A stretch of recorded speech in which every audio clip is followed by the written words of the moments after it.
নমস্কার সবাইকে।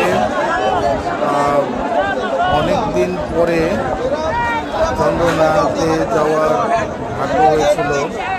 আমি যখন ছোট তখন আমার দিদিমা আমার জন্য একটা মানতি করেছিল, চন্দ্রনাথে সোনার উপর একটা চাঁদ দেবে। চাঁদটা দেওয়ার জন্য আমার মা বাবা গিয়েছিল, তারাও করে উঠতে পারেনি, তাদের দেওয়ার ভাগ্যটা হয় নাই। তো যাই হোক, এবার আমি স্থির করি যে যাব। তো গিয়ে এবার চারটা দিতে পারলাম মানতিটা।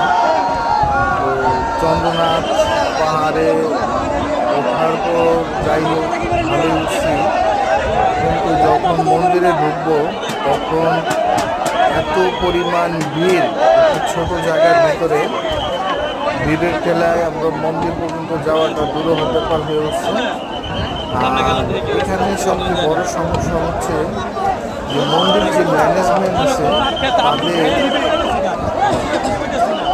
ম্যানেজ করার সিস্টেমটা খুব ভালো হয় না। তারা যদি একদিক দিয়ে মন্দিরে ঢোকাবে লোক এবং অন্য পাশ দিয়ে বের করে দেবে এমন করতো, তাহলে হয়তো এত ভিড়টা হইতো না। কিন্তু এখানে একটা সমস্যা দেখা যায়, তারা কিছু লোক দোকানের পরে ওই লোকটা মন্দিরেই বসে থাকে, সে আর অন্য একটা বেরোতে চায় না।